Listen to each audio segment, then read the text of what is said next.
All right, welcome everyone. We're Semblance of Sanity. I'm Caleb. I'm Jacob. And we're here for Dororo, episode 12. 12. All right, this is like a mid-season finale, part 2, just craziness thing. We have Hyakkimaru and Daiga confronting each other, like on a classic, divide. We have of two Dororo nations. separate and captured. And we have our favorite battle bard going and discovering the truth of the matter. And then we have the son, what was his name? He's on the way, and he knows what happened, so there's that. But given how the last multi-parter went, this could go quite badly. But yeah, Tahomaru, that was his name. Tahomaru. Yeah. But hopefully Dororo and Hyakkimaru will get out of this okay, and given that the battle bard is away from fighting, then hopefully there will be no really bad character deaths. What I think is interesting is that Hyakkimaru kind of approaches from the borders of his land as if he's this alien external threat to his ambitions and rule, and yet he's something that actually comes from within. So I like the symbolism of the spiritual battle that just took place earlier, and now we're going to get into the hellish battle of what you have wrought upon this world, Daiga. Poetic irony. Yes. So y'all, without further ado, let's get into it. Big stuff happening now. Daigo could die. And I don't think the sun takes up the torch after him, potentially. I don't think he'll die here. Yeah, good point, because the demons need to do him in. Well, I hope the demons do him in. I think he needs to experience more of the... Oh, I don't even know who you are. Party's over. How can you find me when I don't even know where I am? Oh, Archer's point. Oh, okay. Yeah. So far, I only see one Archer, though. Okay. Oh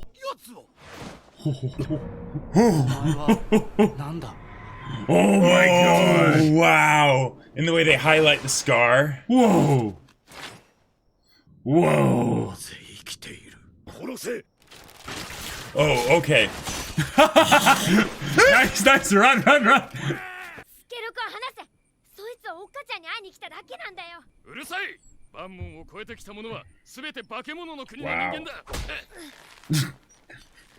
But they're alive. Yeah.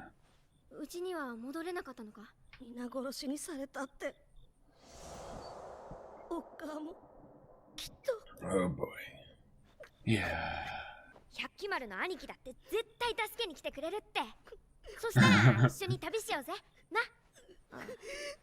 Yeah, let him grieve. Yeah.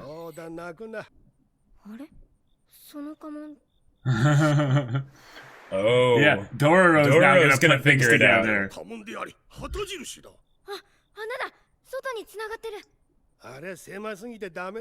Well, for you.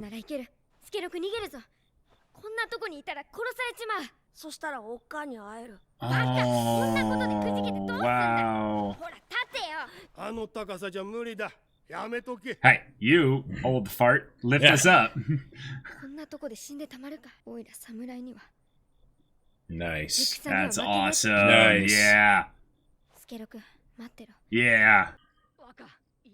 Oh. He wants answers. You're getting confronted.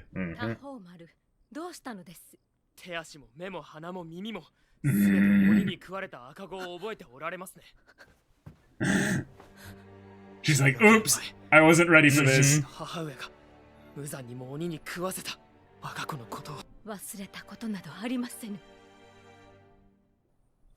Okay. Okay, they're gonna have a good talk, and Daiga's not gonna be there to shut him down. Oh! Oh! Whoa! Oh, now he's really dead.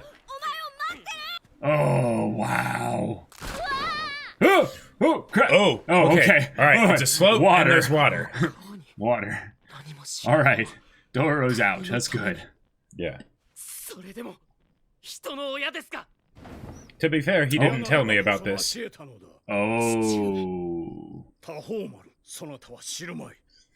Please do tell.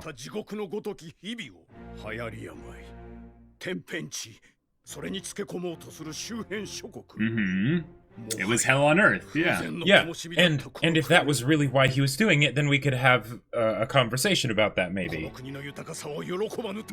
But the results he is correct on, though. Oh, the results, yes. But yes, but why he did it, yeah. Yes. Yes. This is a good conversation, though. This is important. Because now he's going to have to decide, as a son, like, whether or not he accepts this reasoning. Oh my god, he's just here! Oh, the difference. The difference between the three of them. Yeah. Oh, someone's going to say, Mate! Nope, nope. Oh my god.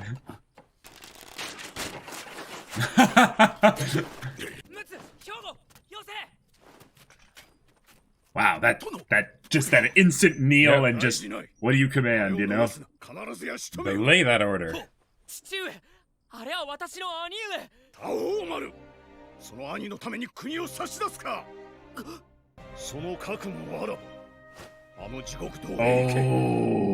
that's some foreshadowing. Wow. No, that's some foreshadowing. Yeah. Can he break the deal? I don't know, but that feels like some heavy foreshadowing. Yeah, there is a clear separation there. You have the father that is like, why are you alive?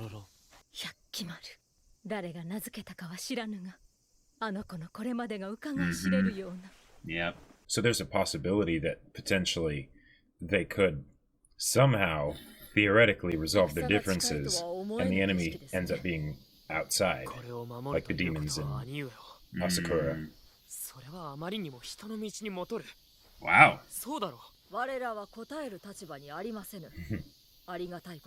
No, those types of moral quandaries are for bigger people. So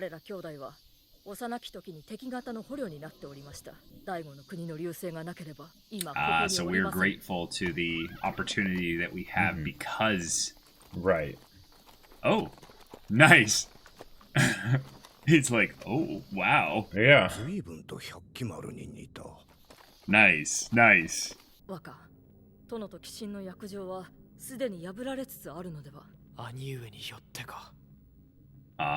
He's smart, so he's cluing in that it's not necessarily... What? Oh. そんで、その奥方様が兄貴のことをなんて呼んだって？坊や。間違いね。見つかったんだよ。兄貴のお父ちゃんとおっかちゃんが。But you don't understand, Dororo. Yeah. すげえ、よかったな、兄貴。お母ちゃん。Oh, that little smile. Yeah, we can still save him, yeah.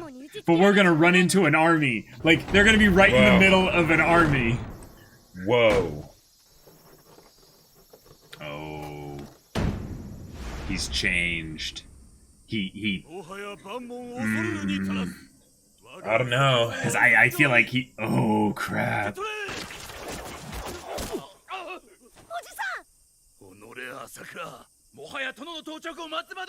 I thought they were gonna hang them. Yeah.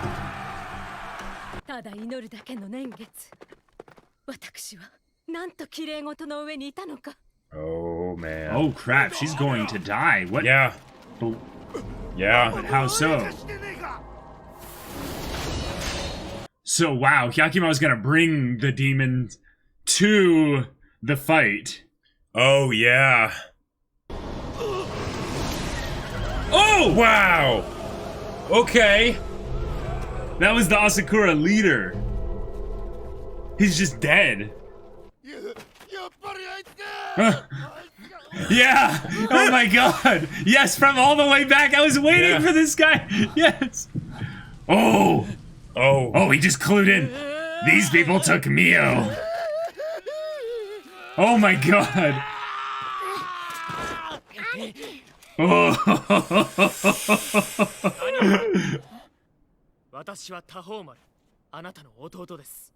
This is going too well. Yeah.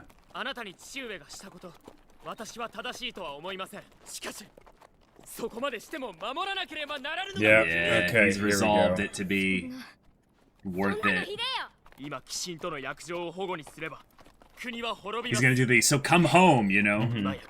Oh no, he's not doing that. Okay. Oh, never mind. Well, all right. Wait, no, don't you go there, because he will kill you. Oh, we're fighting now. We're fighting now. He's still alive somehow. Yeah, I guess they all fired at the same height, so no one hit him. Oh, there's the scar. There's the scar, yep.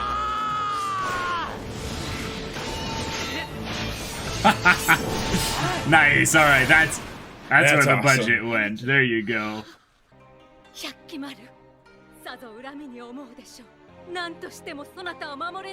Forgive me. Yeah.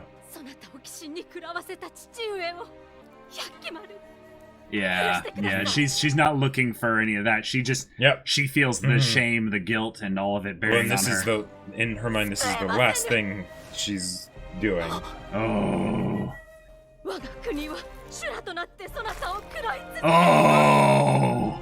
Oh.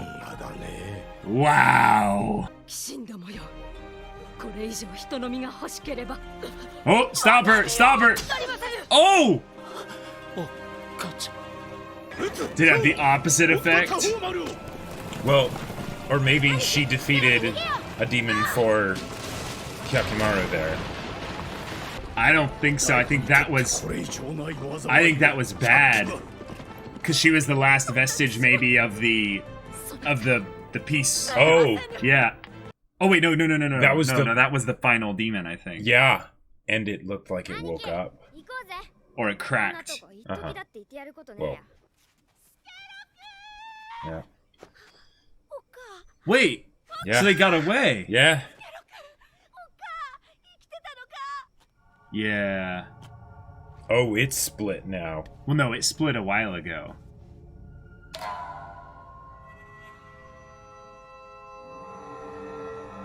But see, it's like it's fading or...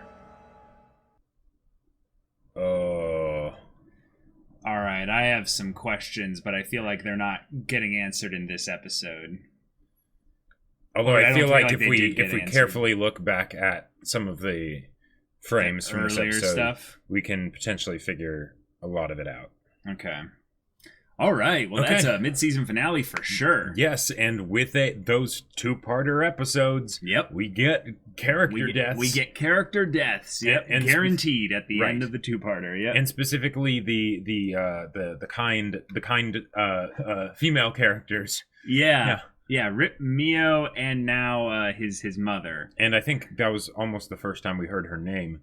Or, well, we didn't hear her name very often, but it was like Oku or something. Yeah, I think it was something like that, yeah. But, she killed herself. Yep.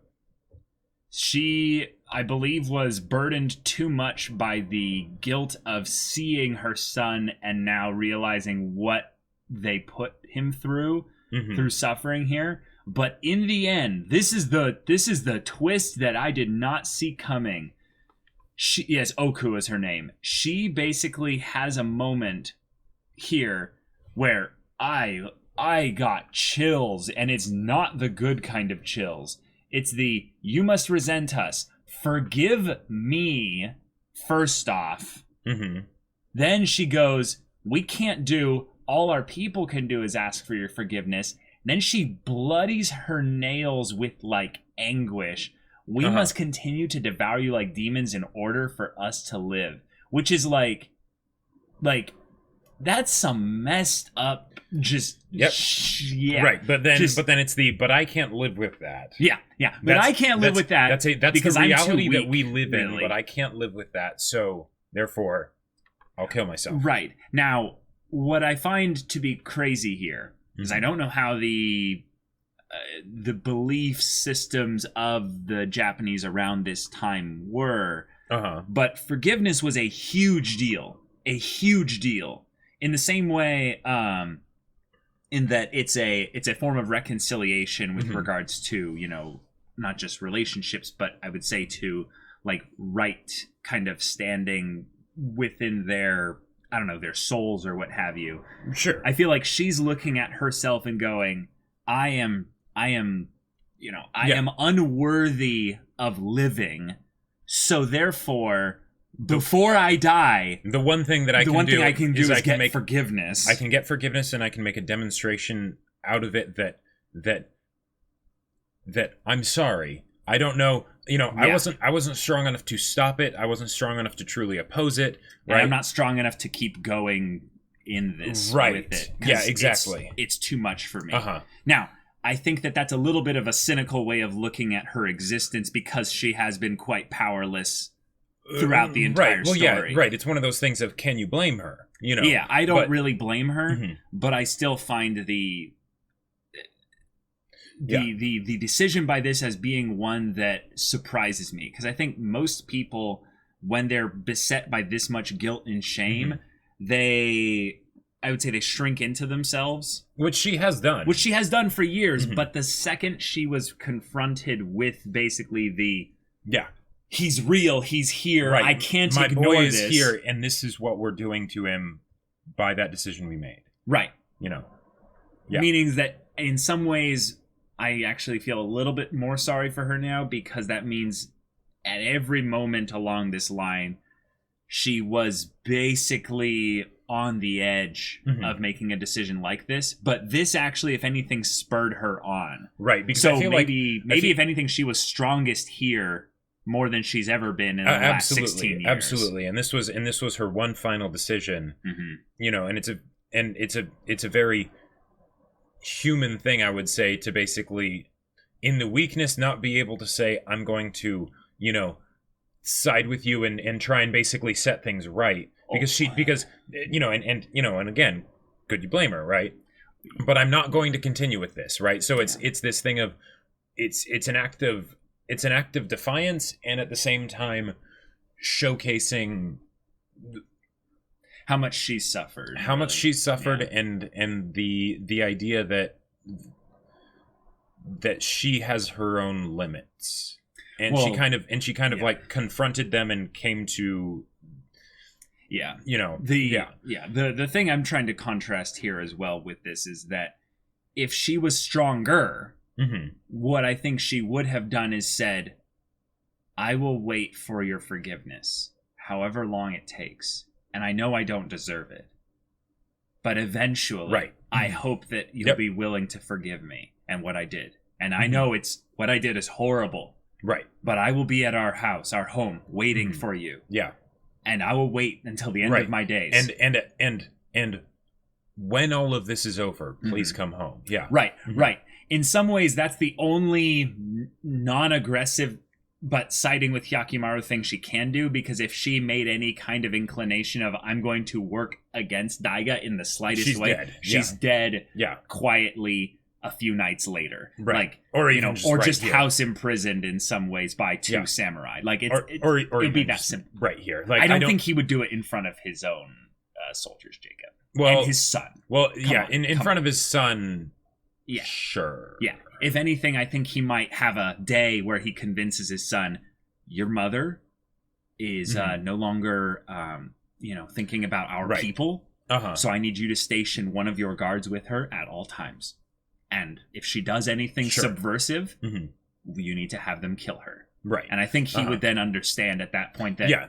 But I think there could also be a cool storyline where Tahumaru is like, Mother, why? And they have these little conversations back and forth. Yep. But you know what they've done here? They've twisted all of that around completely and just said, no, she makes this decision here. Tahumaru is alone now. His father is going to slowly work his magic on him. And he has the scar now from the demon, just like his father. Oh, that's true. That's true. Like, the fact that, like, he saw his father's logic, which is like, oh, that hurts. Well, and the thing is, I kind of expected him to, like I wasn't surprised when he saw his father's logic. If anything, I was surprised with the visceralness with which he adopted it. Like the idea that he's like, I'm going to kill you myself. It's like, okay, that seemed a bit unnecessary, or like, I mean, I guess if you come to the conclusion that that is what needs to be done, then then you need to kill the person that's trying to stop it. Right. Because I think if Hyakkimaru and him met under the circumstances where he didn't know that Hyakkimaru was undoing the prosperity that had been wrought by sacrifice, originally was, which is how it originally was, then I think he would be like, you're banished, like, or, you need to leave, basically. But now that he knows, because they went to the Hall of Hell, these are cracked because probably of Hyakkimaru. Right. Okay, he is a threat to our land, our people's prosperity, stability, and even in some ways, this is part of the thing that I find to be maybe the most human way for him to look at it as well, is that the prosperity might already be in jeopardy, and he might already know that. Oh, sure. Because of the attacks by demons and stuff like that, and because of things like there being no rain for this amount of time, to where it's like, no, this is revenge now. Hyakkimaru, you've stolen what we had. Sure. And I need you to understand that, like, you are actually a threat to more people than just us. This isn't just about you getting your body back now. Now there are people out there that are going to suffer because of what you're doing. Right. And they didn't have to. Which is I would say the brilliant moral gray area of this story is that no one is really perfectly in the right in this story. Like except maybe Dororo. Yeah. Dororo is just an innocent. Right, because in the like it's one of those, railway track things where it's like there's the one person, right? And then there's the 10 people or whatever, right? Yeah, except in Sally's or Molly's. Yeah, exactly. Problem. But in this case, it's a lot more extreme. One person, a whole country. And we've seen the horrible things that happen and that still happen for the other countries, right? Yeah. And the thing is that if you simply had to choose between the two, right, and you had to choose, then... Well, yeah, there's always the option of just not choosing, right? But if you had to choose, then it would be fairly straightforward, I would think, of what choice you would make. But the thing is that since there's the way things are right now, the idea of changing that and basically saying that now deciding that this person, right, has to die in the case of the railroad track situation, or in this case go through hell, right? Who are we to make that decision? Yeah. Right. You know, and while I could, like for me myself, I could see myself end up getting into that situation where if this is the way that things are, it's like, as horrible of a thing as that is, just thinking about like all the people that you've seen that starve and die and are murdered and, and all the horrible things that happen. It's like, what do you do, right? Right. And I like another thing about this here that Daiga brought up, which is something that I forgot was more or less a thing in, these darker, less enlightened times, was that the lord of a land had a responsibility to their people to, and this is, I would say, loosely structured here because it was a war situation. Yeah, exactly. And we know Daiga here. He's not a great example of even a moderate version of this. So he has the belief that maybe he's brainwashed himself into thinking this way because it's how really he sleeps at night, kind of a thing. Yeah, exactly. That it's his duty to basically their will is his will, basically, or his will is their will. This idea that he is doing all this for them. Well, yeah. Even though why he's doing it is for his own ambition as well. But if he doesn't do this, it's like he's murdering his own people. Like he's letting them starve. And I love those debates and moral quandaries and stuff. And I'm excited to see how they deal with Tahomaru because he's the real next conflict point. Well, he's the real next conflict point.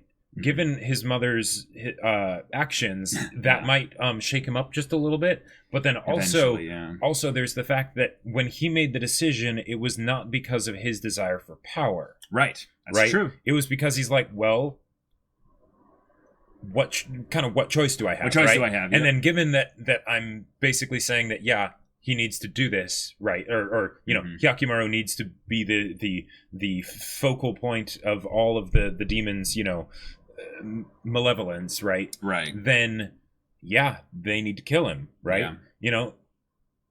But it wasn't because I need to make sure that when I inherit this from my father, right, that it's, in prosperity and all that stuff. Yeah. Can we talk about the heavy bits of foreshadowing they gave in this episode? Which around Tahomaru? So okay. So one of the things I think that is heavily foreshadowed with Tahomaru was that he would go into the Hall of Hell and break the deal. But when I thought about that, I was like, no, he would never go in and do that. That's never something he would do. But now I've thought about it from a different angle, because I feel like him going into the Hall of Hell and consulting the demons just makes perfect sense here now. But I see it under a different context now. Oh. Now, who just died recently? That was very important. His mother, right? Yep. Now, I don't think he would do anything to try and reverse that. Uh-huh. But what I think he might do, especially given how smoothly his father swayed him here, is he might make another deal? He might make another deal, but because he's a good boy, he's going to sacrifice himself. Yep, that's what I could definitely see. Yep. It's the kind of thing where he goes, oh, I'm going to go into the Hall of Hell. And his two soldiers out there, I love how loyal they are, but you know what I see them doing, basically, is he goes, I order you to kneel there and do nothing.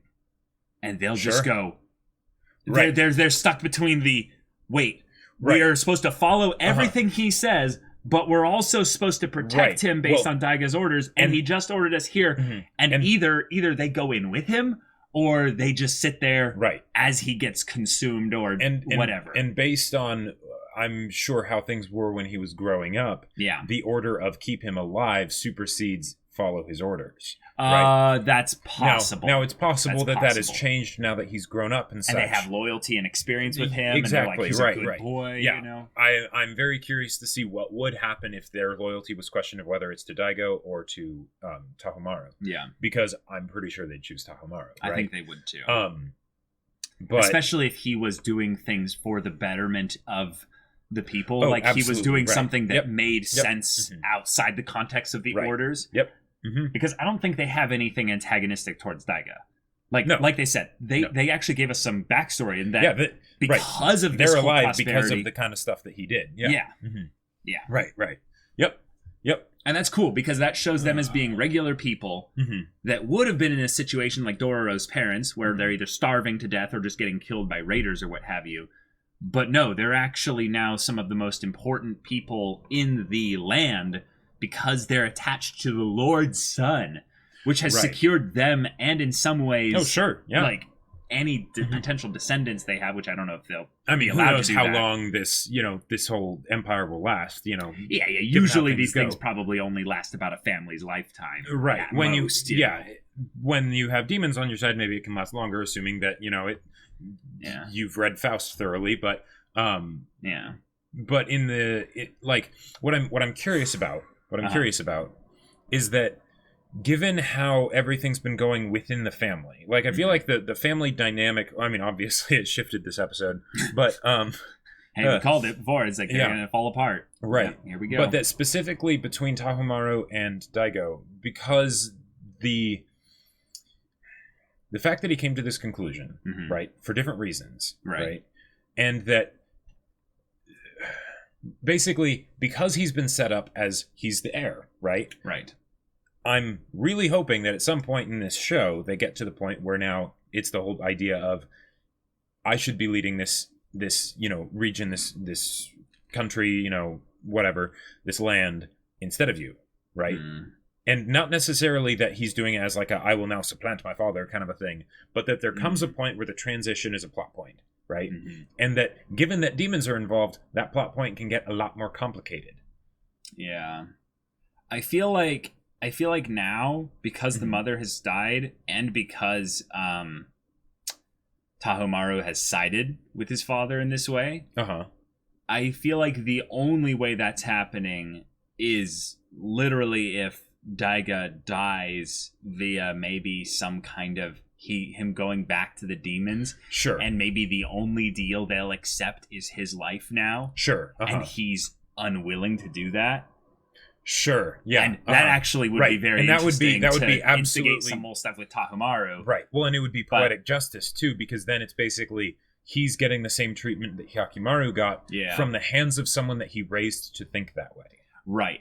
However, I feel like if they do that, that has to be so far down at the end of the story. Right. Because I want Daiga to not really suffer, but I want him to see his actions and everything that he's done become undone in a way that actually affects him somehow. Right. So that if it comes to the point where that deal needs to be made, it's the last-ditch effort, the Hail Mary, that we have no other options kind of a thing. Right. And then... Yeah. And then that way you can see the duplicitousness because while Tahomaru is doing the I need to make this tough decision, right, for his father, it's just I want to rule good. You know, I want to have wealth and power and all that stuff. I just realized something that thematically makes a lot of sense here. What? We're here wishing doom and destruction and horror upon Daiga, right? Mm-hmm. Which, in some ways, because of the way the story's setting it up, that's the land of that's the land, all the people as well. Yep. Mm-hmm. So we've become, in some ways, the like that's I'd say that's the twist. We've become Hyakkimaru because he's the Hyakkimaru doesn't want that. He doesn't care about any of that. Right, he just wants his body back. And the fact that if that does cause, pain and destruction and whatnot for the people, I mean, maybe we'll have Hyakkimaru questioning that in future episodes. Sure. But do you see the gray area that this show kind of brings you to, is where it's like, well, wait a minute. Right. Just because Hyakkimaru suffered and had these horrible things happen to him, we can't change that. Right. Should we then, as Hyakkimaru, attempt to basically continue the cycle of violence, which is probably what the demons do with these deals, is they're we're just here to reap the blood off of the soil of this hellish landscape. There's a reason that Hyakkimaru didn't die. Yes, in the beginning of the story, yeah. So, there's that. And from the standpoint of like... Yeah. Because, see, this is something where if I were in Tahomaru's situation, I would eventually come to the same conclusion. Which conclusion? The conclusion that basically... the conclusion he made in this episode. Right. Yeah. Unless, or at least that would be the logical conclusion, right? Right. Unless you go for maybe the more human conclusion, which is to not do the logical thing and to say, to hell with it, literally, I choose not to play. I choose, that basically... To run? Well, either to run, or in the case of Hyakkimaru, I don't care, right? That doesn't seem human at all. No. That seems anti. No. It's the idea that you can make that decision, but this is my life, right? Or rather, so it's not that I don't care. It's that I care about me. That's not your decision to make. That's my decision to make. And this is something that was done to me. I'm going to undo this. Well, what was done to Tahomaru? No, to Hyakkimaru. Well, what does that have to do with Tahomaru then? That basically, that if he had enough sympathy for his brother to basically say, "Who cares? This is wrong. That shouldn't be done, and I'm going to undo this." But how? Okay, but the same deal that it is for Dororo, right? So you've used too many words to describe something simple. Help me out here. Go back to basics. This is just Tahomaru coming to the conclusion that his brother has been wronged, so he's going to make it right. That's all you're saying. Okay. Yep. Gotcha. Right. And it's the juxtaposition of that with the thing that is this does save the most lives of, keeping it going. Right, but he has no way of helping Hyakkimaru, though. I mean, he absolutely does. How? Going with him and helping him kill demons. Oh. That is like it is not something that I would expect. It's not a do nothing kind of thing either. That's a I'm going to go with you. I never said it was a do nothing. When I say I choose not to play, it's basically saying it's the whole thing of, even though the balance and everything, for the saving the most lives and stuff is to have this continue to happen to Hyakkimaru. It's saying no. Based on principle, I'm not even though that is the maybe the logical conclusion, I'm not going to play that game. Gotcha. Okay. I see. All right. Okay. So then with what he's done here, he's taken the route of I can't change the past, Right. And it's that whole sunk cost fallacy thing. Well, it's not. It's not. It can get worse. It's not. That's why I think things get complicated here. Okay. Is that there's this idea that Daiga was at a situation in the beginning of the show, and it's cool that we actually checked back on that part in the beginning before we recorded this, was that he basically believed it could not get any worse than it was at this point. So he didn't see his evil, probably, as being an evil. It was necessary. It was a necessary evil. Yeah. And obviously, his ambition is probably what fueled their nation to then benefit from the prosperity that they got and become really strong. So he sees all of this as necessary. Ends justify the means. Very classic, basic kind of antagonistic villain. And maybe he's deceiving himself a bit so that, you know, makes it more comfortable. Yeah. Tahomaru comes in and goes, my father helped us. Right. Regardless of what it was like before this, I don't know really, because I don't have any firsthand experience of that. Right. I've only lived in the prosperity of this land here. Yeah. But he has gone around and helped all the people, and he is his own man of the people. I've seen what it's like here, and I've seen what it's like in places that aren't here. Well, we don't know about that exactly. Yeah, we don't know if he's ever really left. Okay, he has enough stories, and he has first-hand accounts from other people, and that'll be still second-hand information, just like the information he got from his dad. But I mean, is that he's been with his own people, so he knows how it could get worse. Like he's seen demons attack and things like that. So he goes, "I will do what I can to maintain the status quo for these people." Right. Ultimately, I don't know you, brother. You might be my brother. But right now, what you're doing is threatening the status quo of this area. You are bringing chaos into our order. That is not something I can abide, so therefore you must die. Right. I think that Tahomaru's decision there came quickly, probably because he felt pressured to make a quick decision by his whole demon encounter the episode format of the show and, whatever. Yeah. Yeah. So Tahomaru, maybe regretting that decision over time, seems like some cool character things there, and that's what you're talking about, where he'll be led to a confrontation with his father, and he realizes, wait a minute, because the sunk cost fallacy can go really far. I think so. Because the thing is that it totally makes sense. There's with the whole thing of the train tracks, right? Yeah. If someone changes the train tracks to the one person, right, to save the 10 people, and you're there. Do you change the tracks back to the 10 people to save the one person? Well, wait. What's the difference, though? You're just changing your decision. It doesn't matter whether or not you decided. But it's not changing your decision, right? The idea is that let's say it's staggered out. 10 people in one person, 10 people in one person, whatever, right? Sure. You've already had the one person get, killed by the train. Oh, so we've already made one decision like right. That. It's already been, the decision's been made, and it's going to continue along that path that still saves people in the long run, right?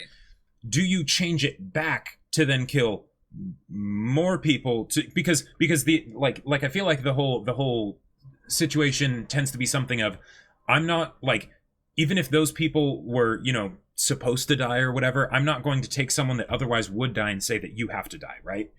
Because that's something that feels wrong, right? Okay.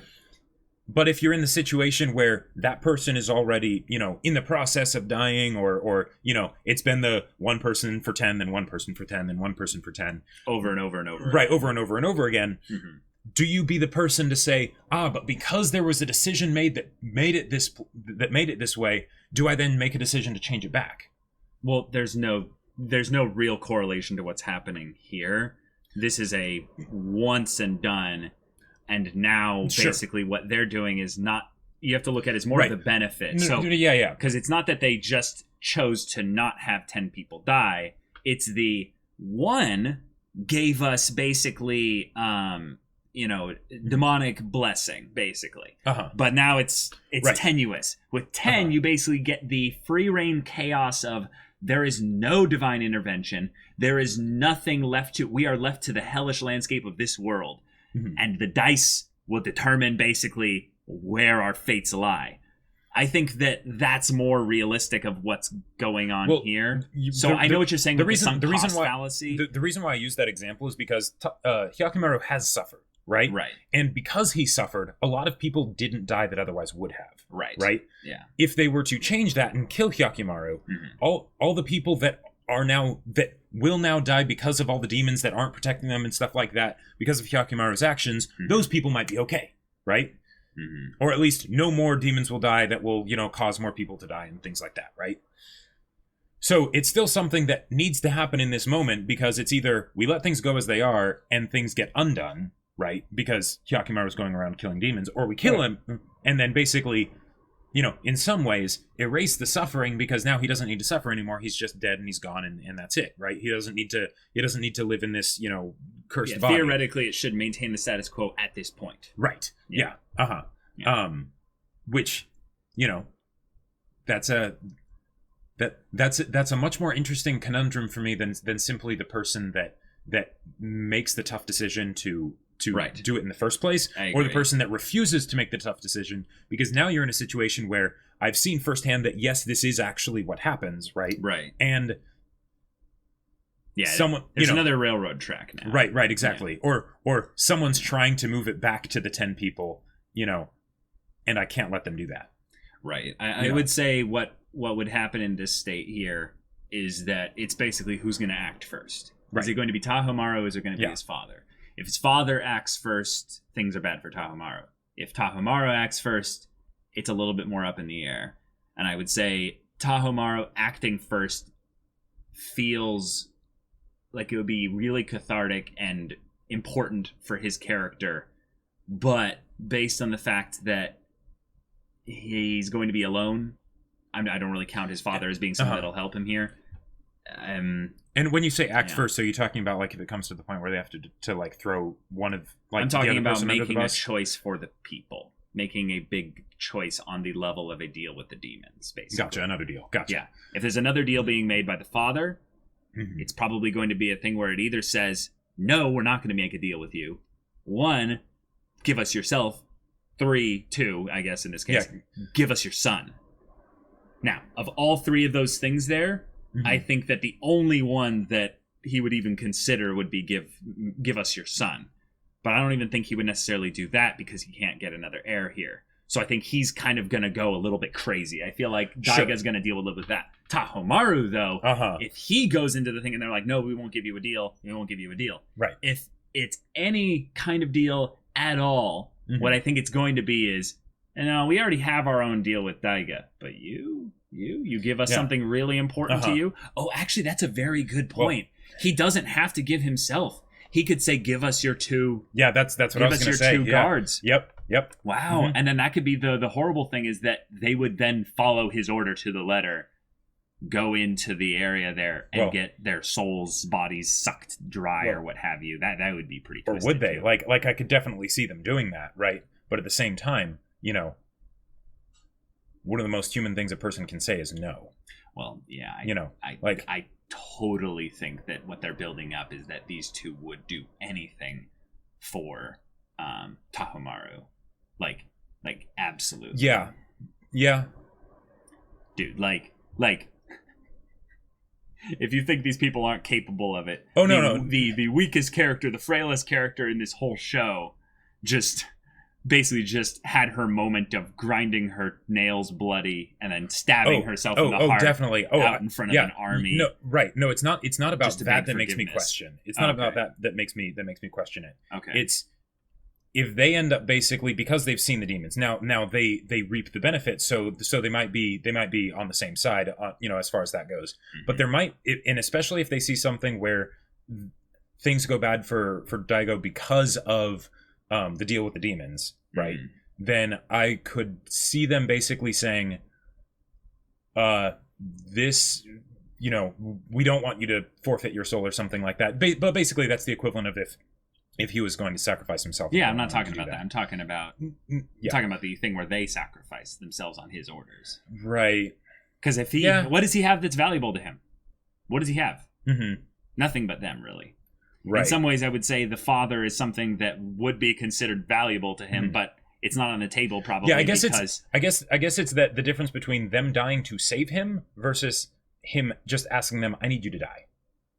Well, I could definitely, Tahomaru goes down the dark path, like you're saying. Yeah, no, I get that because he'd be mirroring exactly like his father in that way. And if he it's probably just the demons that are making me second guess it, because if he asked them to go on like a suicide mission, right? I think they'd totally do it. Mm-hmm. So this is basically the same demon thing. sacrifice. Yeah. It's just a thing of where it's going to be quicker and there's going to be a little bit more fear involved because you don't know what's going to happen. Yeah, there might be a point where they're like, yes, and then they're in there and then they're like, maybe not. Hold my hand, and then their brothers, hold each other's hand. And it's just like, nope. Yeah. But although maybe the demon deal has to be with someone that didn't ask for it. I don't know, y'all, but this is I would say one of the better episodes of the show in terms of moving the story along rather quickly. Oh yeah. I am disappointed we did not see armies colliding. Although this show might be somewhere they have to give their their hand-drawn animation towards specific parts where it's Hyakkimaru fighting, right? Because he's the main character in terms of the combat side of things, and yet I gotta say Hyakkimaru's badass stuff of just staring down his family twice, multiple times where they just hail arrows at him and he just and then just runs away. That was awesome. That was almost comical how ineffective it was. Like because with all the grittiness and everything of this show, and then at the same time, like, because with something like, say, Berserk, people just sort of forget to bring ranged weapons. But or Guts does a dumb thing where he sweeps his cape, and for whatever reason, the ranged weapons don't work. Or it's like, okay, my sword is so big that it's sort of like a shield, kind of, maybe a little bit, or they only get him in the arm or something like that. But here, it's like, no. They do the smart thing. They have 8 to 10 people with bows, right? And they're just like, okay, yeah, you don't have a shield or anything like that. Dual wielding's fun, but it's not, it's more for damage than survivability. Let's just shoot him. Nah, he's fast. He just, I mean, he literally had a teleports behind you, nothing personal kid moment at the at the Banmar, whatever it's called thing, and that whole thing of like, what are you? Who are you? Mm-hmm. I love that Hyakkimaru is asking questions, but do you guys see how like cruel this is? He just figured out that was not only his mother, but that's like, I'm like mama. Right, and she actually called him son. She didn't say you demon child. Right. Yeah. And the separation between that, the internal thoughts between Hyakkimaru regarding his father and his mother. Then his mother comes up there, says all that to him. And then kills herself. Yep. Mm-hmm. Now, I wish we had gotten more just raw emotion from Hyakkimaru, but I actually think now, just thinking back on it, like, oh, he wouldn't even know what to think or feel. No. It's like, I think it's even better that there was nothing. There was nothing. He doesn't know this person. Like it's not that he wouldn't even know what to think. It's that he just has nothing. Oh, I think post though, there's going to be some confusion of like, so that was my mom. She killed herself. She was a part of all this, but she cared about me. She said that she cared about me. From the way she talked and the way she called me son and everything, it seemed like she cared about me, and yet she still did this. Whereas with Daigo, it's like, okay, he's just an asshole, right? Like he did this, and now I have to deal with demons, right? Right. But maybe at the end of the show, he'll go to her grave and be like, "I forgive you." Sure, but like, just hearing all that stuff. I don't know if I'd be able to forgive my mother. Because just the idea of someone out there who is my mother, but I've lived 16 years or whatever it is, not knowing her. No, she's just a person. She's just an idea. In some ways, I couldn't really feel anything for that person, especially if they did all this stuff to me. I totally understand why Hyakkimaru doesn't really feel anything about that. I mean, you're right in that he does. But we weren't focused on that here because it's not a quiet, contemplative time in this story. And isn't it funny? How like and maybe you're not saying this, but if I were in Hyakkimaru's situation, I'll bet I would feel this way. In that I would feel more negative emotions in a lot of ways towards the mom than towards the dad, because the dad, it's just like, okay, he's a terrible person, right? Whereas the mom, it's like, you say you care about me, right? You call me son. And yet, why didn't you do anything? Not that she could have done anything, right? But why? Yeah, I don't even know if I was in Hyakkimaru's shoes, if I would have feelings towards them in a weird way. This is something I'm worried about the story doing, like legitimately. Oh yeah. Is do you know who I am? And then kind of like dropping his guard and going to the father and being like seeking basically identity. The idea of I'm kind of glad in some ways that the mother is dead, because that whole trope was just like thrown to the side. We're not going to do that ever. The whole thing of mother, I'm scared, he comes to her and the mother then betrays him or something like that. Or just the idea of him feeling some attachment to the family, because here was the one person that he could potentially have attachment to. He also had attachment to his brother, but his brother decided that he was going to kill him, right? His mother, there you go, right? If there were to be the possibility of that wound of not knowing his family and everything to be opened up and then used against him, right? It would be because not used through his mother, right? But it would be because his mother exists and it causes him to actually question that, right? Whereas in the situation he's in now, it's simple, right? There are these two people that are biologically related to me, but they want to kill me, they hate me, and because of that, okay, we're enemies, right? Battle lines have been drawn. Exactly. There is no peace from this now. And I think that was something I was legitimately worried about. I'm still somewhat worried about it. Yeah. But I don't think they'll do it, or at least I am very hopeful that they won't do that, because in some ways it's going to be tough unless Hyakkimaru in the next like 6 episodes or so learns a lot more speech. Sure. Which I think actually should on some level. But and not he's been talking a fair amount in the last few episodes, but yeah. I mean, he rarely strings 2 words together. It's more like one word here, space of time. But he can do it. Here. You know, he's done it. He just doesn't do it a lot. Right. Yeah, he's been in combat mode the last like 2 episodes. So yeah, he's not thinking about that. One of the things that I'm really curious about is what they're going to do with that demon, because they introduced this idea, you know, halfway through the show. No. The other one that was in the temple. The other one. Where it's like, oh, blah, blah, blah. But there's this other demon still here. Ominous shot and showing it above the other demons and everything. But it cracked at the end of the episode. No. Okay, so let's go back and check because I believe it was QB that cracked.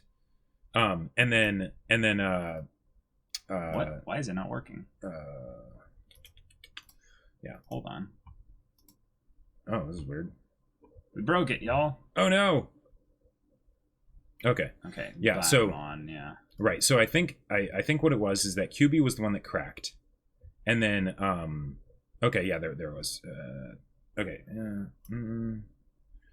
Okay, yeah.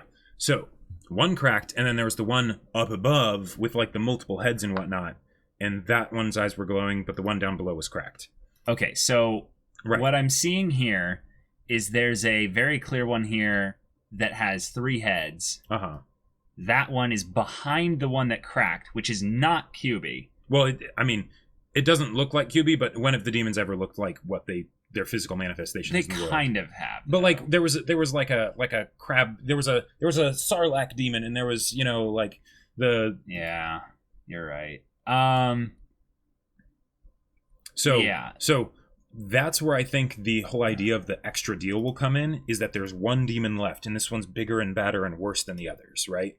And that basically, you know, and then that's how if they want to have another deal, you know, they have more ammunition essentially, because, you know, all the demons that were made to deal with, they're now out there in the world. So what else is there? You know, it's not like anything new will happen if, you know, a second deal was made with them or something.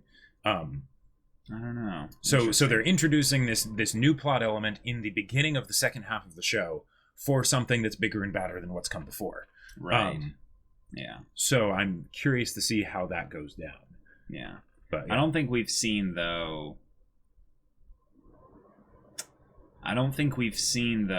the demons specifically have a thing where one of them cracks, and Hyakkimaru didn't get something back though. Right. So we still would need to see what Hyakkimaru gets back. And if he didn't get anything back, then I don't think that was a crack of destruction. I think that was a crack of something else then. Okay. So we'll wait until the next episode to find out that. But y'all, thank you so much for watching this whole reaction discussion. This is a big one. Lots of stuff happened here. If you want to see the next episode's reaction discussion right now, go check out the link in the description below for our Patreon. You can get on early access there. You can watch full-length reactions there, and all this comes with Discord access, so you can chat with us about these stories, about anime in general. You can get involved with the community and events and stuff we've got going on there. You can also talk with Jacob about his book. Yes. The sci-fi novel Battle Lines is still available for order on Amazon. The link is in the description below, so go check it out, leave a review, let people know what you think. Yeah, so if anything that interests you, we'll see you there. But until then, we're Semblance of Sanity. I'm Caleb. I'm Jacob. And we'll see you all next time.